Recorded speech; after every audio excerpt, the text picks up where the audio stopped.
एके दिवशी काही कारणास्तव ते गावाला गेले आणि आईने गोनाई माताने नामदेवाला सांगितलं, नामदेवा तुझ्या बापाचं काम तुला करायचं आहे. म्हणजे ठीक आहे. आता नामदेव गेला, माझा बाप 12 वर्षापासून देवाला जीव घालतोय. नामदेव गेला, नैवेद्य ठेवलं आणि देवाला म्हणतात, देवा उरकाव लवकर, मला खेळायला जायचंय. देव म्हणतो, गिऱ्हाईक आज अवघड आहे. आजपर्यंत तुझा बाप आला तो फक्त दाखवून गेला आणि तू आता काय म्हणतोय? 5 मिनिटं झाले, 10 मिनिटं झाले. नामदेवानं दम दिला देवाला, देवा जेवायचं आहे का नाही डोकं फोडू? देव म्हणतो, डोकं नको फोडू. देव मूर्तीतनं प्रगट झाले, नामदेवाचा नैवेद्य खाल्ला. नामदेवाने ते खाली ताटली आणि ती वाटी घेतली, पोटाला ताटली ठेवली आणि वाटी वाजत वाजत वाजत वाजत घरी गेले. आईनं गल्लीतनं बघितलं आणि आई नामदेवाला विचारते, नामा नैवेद्य कुठे गेला? म्हणे देवानं खाल्ला. अरे 12 वर्षापासून तुझा बाप देवाला नैवेद्य दाखवायला जातो, एकही दिवस देवानं नैवेद्य खाल्ला नाही आणि तू आजच गेला आणि देवाला नैवेद्य खाल्लं सांगतो का? तू खाल्ला नाही आहे. देवानं नैवेद्य खाल्ला. संध्याकाळी दामाजी शेट्टी आले आणि दामाजी शेट्टीला आईनं सांगितलं, म्हणे आज नामदेवानं नैवेद्य खाल्ला. दामाजी शेट्टी म्हणतात, का रे नाना नैवेद्य खाल्ला? म्हणे नाही पप्पा, देवानं खाल्ला. म्हणे उद्या खाईल का? म्हणे का खाणार नाही? आज खाल्लं तर उद्या खाणार नाही. म्हणे मग ठीक आहे, उद्या पण नैवेद्य तुला घेऊन जायचा आहे आणि तुझ्या पाठीमाग मी येईल. नामदेवा पुन्हा गेला नैवेद्य घेऊन. नामदेवाच्या पाठीमाग आता दामा शेट्टी. देवानं बघितलं, काल एकटा आला, आज दुसऱ्या चोराला घेऊन आला. नामदेवानं नैवेद्य ठेवला आणि देवाला म्हणतात, देवा उरकावा. म्हणे नामा मी आज खाणार नाही. म्हणे का बरं? म्हणे आज तू सोबत चोर घेऊन आला. नामानं बाबाला सांगितलं, म्हणे बाबा तुम्ही फाटक लावा, तुम्हाला बघून देव नैवेद्य खात नाही. दामाजी शेट्टीने फाटक लावला आणि फळीतनं बघतोय. नामदेव म्हणतात देवाला, देवा खा आता नैवेद्य. देव प्रगट झाले, नैवेद्य खाऊ लागला. दामा शेट्टीने बघितलं आणि पश्चाताप केला, देवा देवा मी तुझा गुन्हेगार आहे, मी तुझा अपराधी आहे. 12 वर्ष तुझं मारिले उपवासी. देवा 12 वर्ष मी तुला उपवासी मारलं. अरे माझ्या नामदेवानं तुला जीव घातलं. दामा तुझ्या नामदेव माझ्या पुढे डोकं फोडणार होता म्हणून मी नैवेद्य खाल्ला. वास्तविक मला तोंडच नाही तर मी खाईन काय? नामाला सांगितलं, नामा बाळा तू मला मर्यादित अवस्थेमध्ये बघितलं. बघ आपल्या पंढरपूर तीर्थक्षेत्रामध्ये शाकंभरी मातेच्या मंदिरामध्ये ज्ञानाचे सौदागर आलेले आहेत. सौदागर, जरा त्यांचं दर्शन घेऊन ये. आता देव ज्यांना ज्ञानाचे सौदागर म्हणतात, नामाला असं वाटलं की ज्ञानाचे सौदागर कसे असतील. आणि गेले ते शाकंभरी मातेच्या मंदिरामध्ये आणि त्या शाकंभरी मातेच्या मंदिरामध्ये अलंकापुरातले 4 भावंड, निवृत्ती, ज्ञानबा, सोपान आणि मुक्ताबाई, ते शाकंभरी मातेचं मंदिर ते फाटक लावून हे 4ही भावंड साधनेमध्ये तल्लीन झालेले आहे. आणि नामानं ते फटीतनं बघितलं, म्हणे हे तर लहान लहान लेकरं आहे आणि देव यांना ज्ञानाचे सौदागर म्हणतात. अरे धड यांच्या अंगावर कपडे नाही. बघितलं ते साधने भावामध्ये विभोर झालेले आहे. कोणी हसतंय, कोणी रडतंय, एकमेकावर आडुळ्या मारतंय. नामदेव म्हणतो, काय देवबा हे सगळ्या कैकाड्या करती गुडगुड हे बाणामध्ये करतात या शाकंभरी मातेच्या मंदिरामध्ये. यांना ज्ञानाचे सौदागर देव म्हणतोय. गेले आतमध्ये निवृत्ती दादाला, ज्ञानाला, सोपान काका बघितलं. निवृत्ती दादा पाया पडतात, ज्ञानबा पाया पडतात, सोपान काका पाया पडतात. आणि नामदेव महाराज सहज विचारतात, लेकरो हे काय होत होतं तुम्हाला? एकमेकांवर पडतात, रडतात काय, हसतात काय? रडती पडती एकमेकावरी. मुक्ताबाई म्हणते, काका त्याला आनंदाचा पूर म्हणतात. आनंदाचा पूर, आनंदाचा पूर. अरे हो, हा आनंदाचा पूर आहे.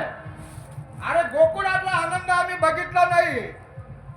तोच गोकुळातला आनंद या सिरसमणी तीर्थक्षेत्रामध्ये माझ्या संत श्रीपाद बाबाच्या माध्यमातून आम्हाला आज मिळतोय.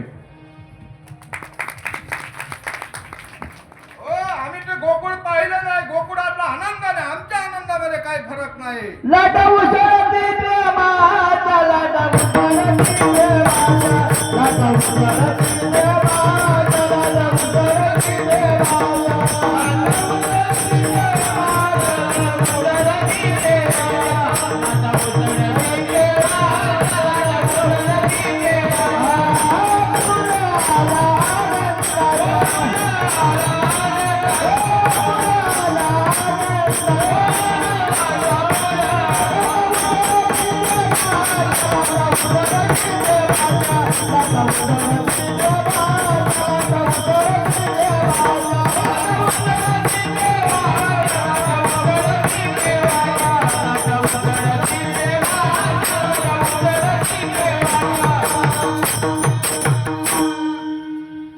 परमार्थाची मेक मारलेली आहे महाराज. सांगून जातो, माझ्या संत श्रीपाद बाबाच्या कृपेनं इथं परमार्थाची मेक मारलेली आहे. समाज पहिल्याच अज्ञानी आहे. समाजाला या गोष्टीतलं काही कळत नाही.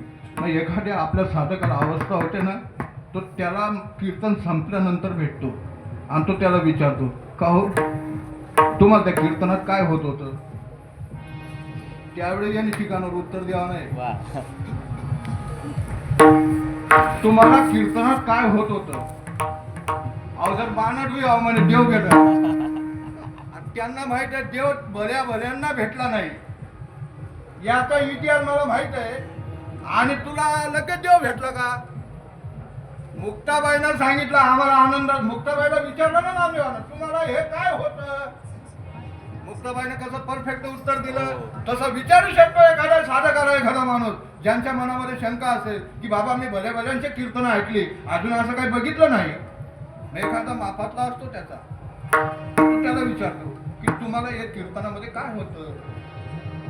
मुक्ताबाईला विचारलं ना नामदेवानं. मुक्ताबाई म्हणते आम्हाला आनंदाचा पूर आहे.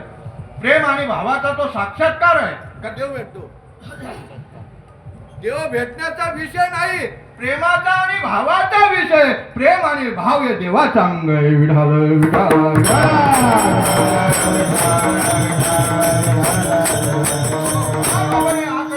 नाकडे करतडी आवडे तैसा हरी. अरे आमच्या मनामध्ये आमच्या आनंदाचा पूर आम्हाला आलेला आहे. आम्ही तो गोकुळातला आनंद नाही बघितला. आज आम्ही आमचं हे शिरसमणी गोकुळ आहे. गोकुळ गोकुळी आनंद झाला.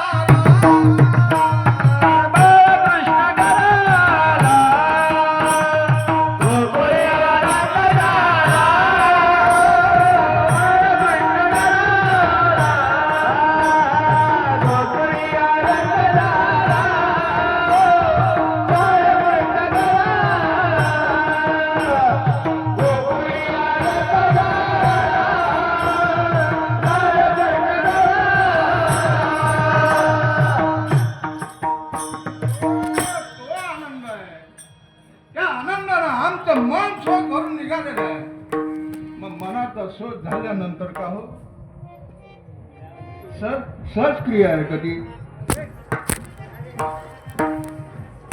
आमच्या साधूने आमच्या जीवनामध्ये प्रबोध नावाची क्रिया केली. या शरीरामध्ये 3 बंध आहेत. उडियाना बंद, जालिंदर बंद आणि मूळ बंद. या बंधाच्या गाठीतून आम्हाला सोडायच्या आहेत. जोपर्यंत गाठी सुटत नाही तोपर्यंत परमार्थ हा सफल होऊ शकत नाही. आम्ही गाठी मारतोय. आम्ही गाठी मारतोय. गाठी मारून कोट जन्मापर्यंत जरी परमार्थ केला मित्रांनो, तुमचा परमार्थ सफल होऊ शकत नाही. गाठ जर सोडावी असं वाटत असेल तर त्याला क्रिया आहे. बघा मी तुम्हाला क्रिया करून दाखवतो.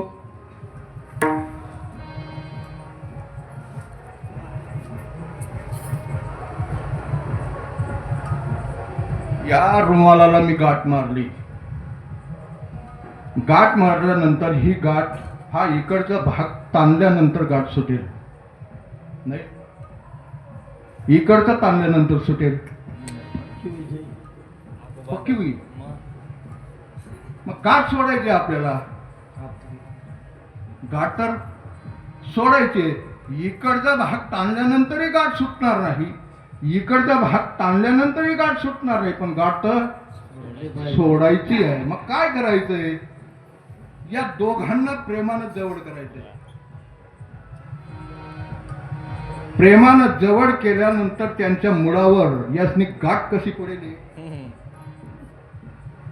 त्या मुळावर घाव घालायचा आहे.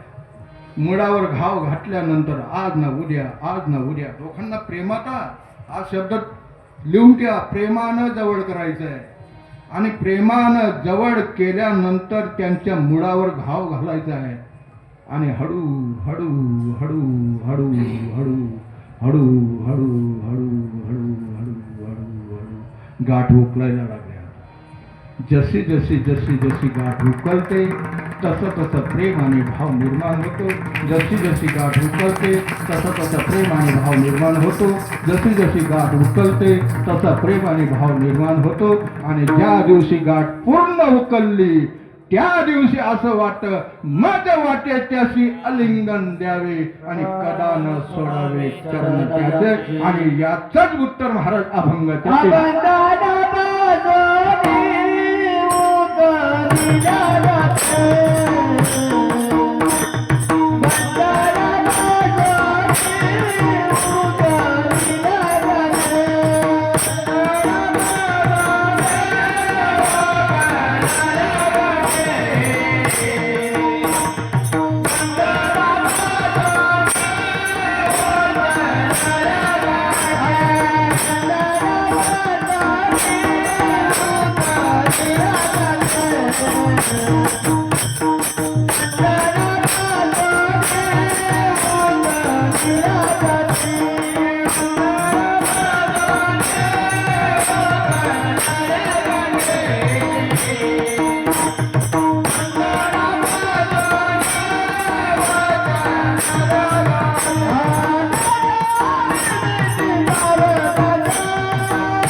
बंधनापासून उकलल्या गाठी देता आली मिठी सावकाश नामदेवाच्या माध्यमातून जनेची गाठ उकलली. आणि ज्याची गाठ उकलते ना भाऊ तो भानात राहत नाही.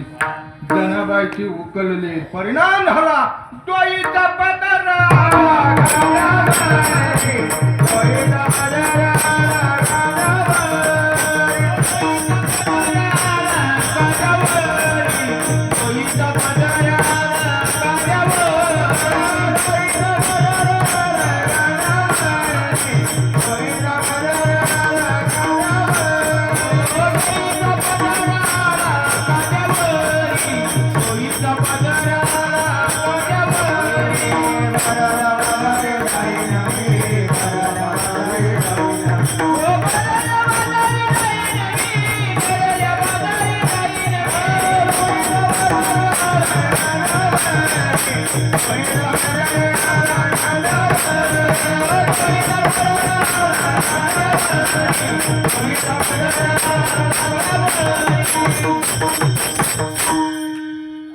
परिणाम झाला. बघितलं का तुम्ही?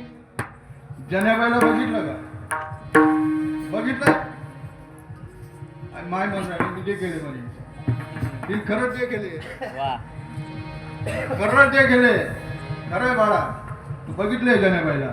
जनाबाईला बघितलं म्हणून तर तुला संत श्रीपाद बाबा भेटले. जनाबाईला बघितलं नसतं तर तुला श्रीपाद बाबा भेटलेच नसते. ज्या ज्या वेळेस देवानं अवतार कार्य केलं, ज्या ज्या वेळेस संतांनी अवतार केलं, कार्य केलं, त्या त्या वेळेस आपण त्यांच्या सोबत होतो.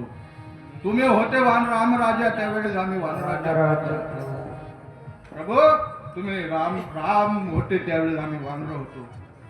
कृष्ण भगवंताच्या काळामध्ये गोपी आणि गोपाळ होतो.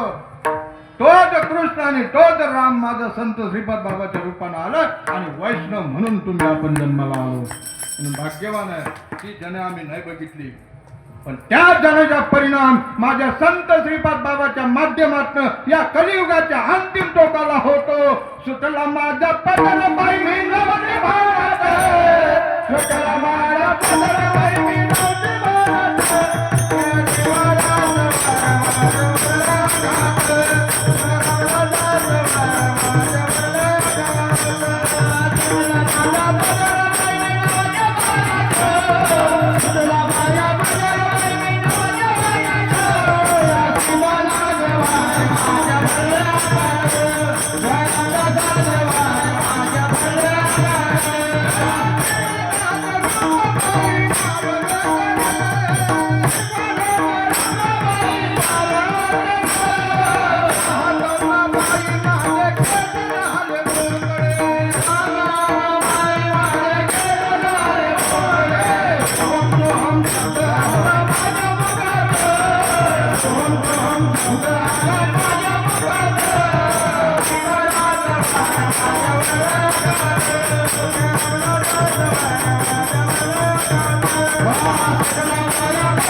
मित्रांनो, मार्ग दिसायला विचित्र आहे, मार्ग दिसायला विचित्र आहे, आम्ही मान्य करतो, पण असायला खूप चांगला आहे. ही गोष्ट घडल्याशिवाय तुम्हाला परमार्थामध्ये एंट्री नाही. पोटातून या उल्हासता रंगी गाता पै नाचता, अंतरी द्रव्य झाला चित्ता, आणि तीही अवस्था बाह्य दिसे. म्हणून बंधनापासून उकलल्या गाठी, देता आली मिठी सावकाश, येणे सोसे मन झाले हवभरी, परता माघारी येत नाही. संप्रदायाच्या नियमाप्रमाणे आपण इथपर्यंत आलो. आता हातानं टाळी आणि मुखानं भगवंताचं नाम चिंतन करायचं अगदी प्रेमानं.